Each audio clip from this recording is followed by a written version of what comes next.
Hey, what's up, everybody? Dick Polipnick here with Online Growth Systems.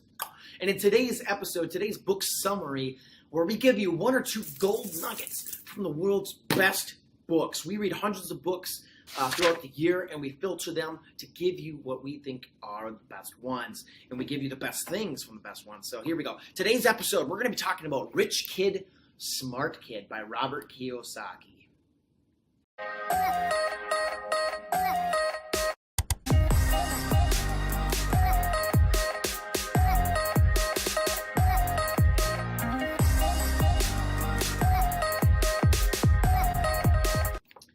Okay, so let's dive right into it. As you can see, Rich Kid, Smart Kid by Robert Kiyosaki, author of, I think I have Rich Dad, Poor Dad. Yeah, right here.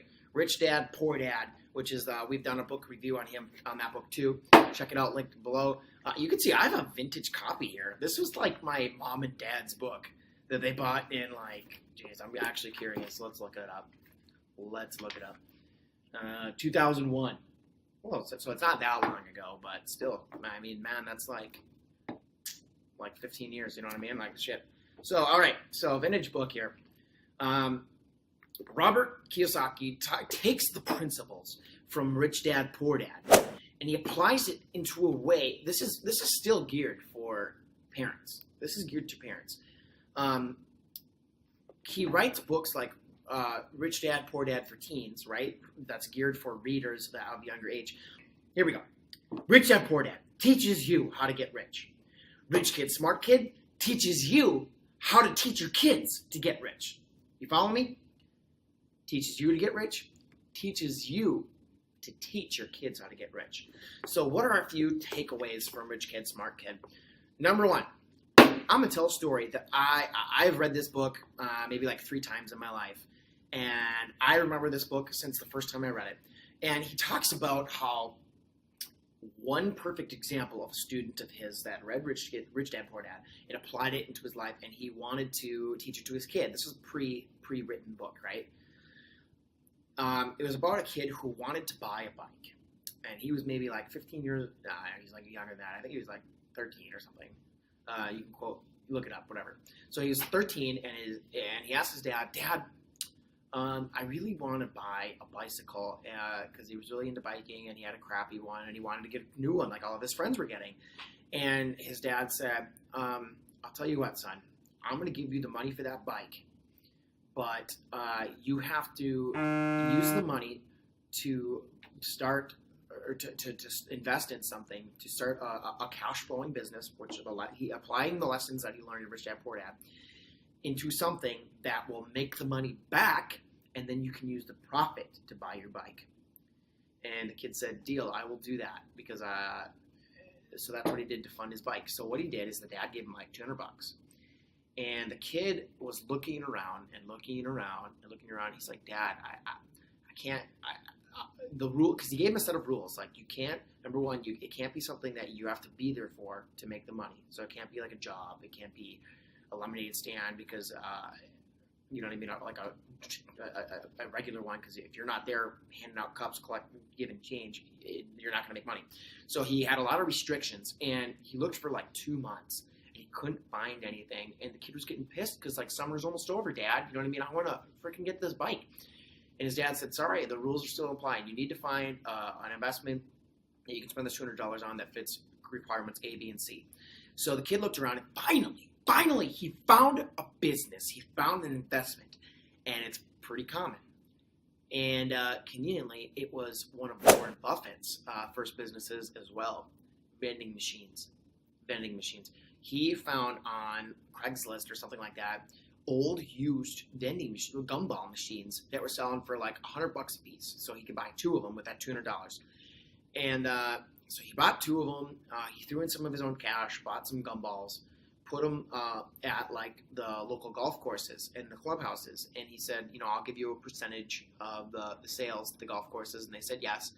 And these are like busy golf courses. These are like nice country clubs. And he said that the kid had made not only the $200 back, but like well beyond that.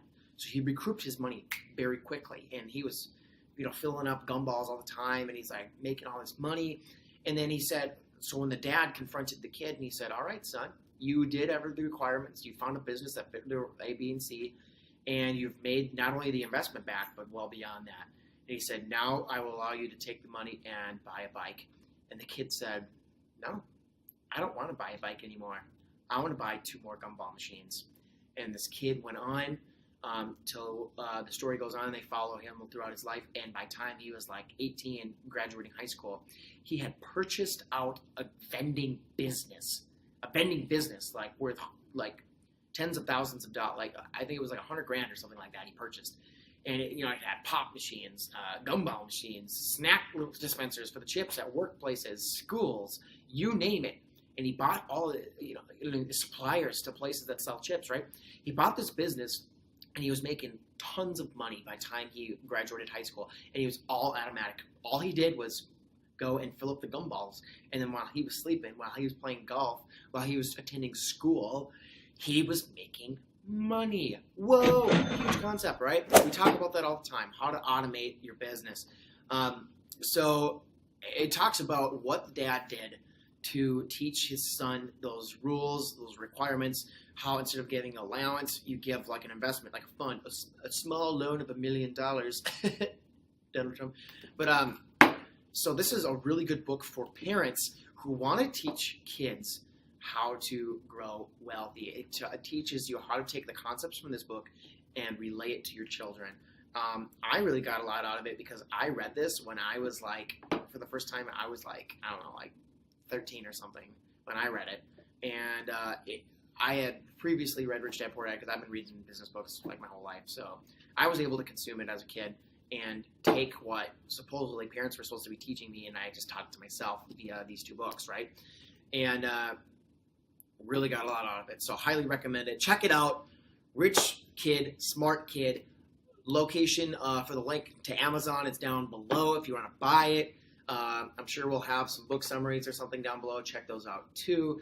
And as always, subscribe because, hello, look at all these books. They're so good, and you're going to learn a lot. And why would you spend freaking hours learning it when you can just watch this show and learn it in 10 minutes?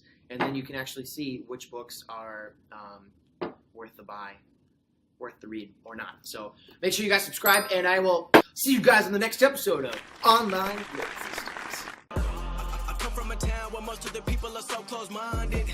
They go into school and they work in a job, but they don't even like it. I won't be put in a box. Nobody telling me what I should rock. Nobody telling me what I should drop, cause I do what I want and just know I don't stop. Recording till 4 in the morning, they snoring. I'm pouring my soul into every story I'm writing, producing. I mix it, I master, I'm building my craft, and I'm not looking back. I've been going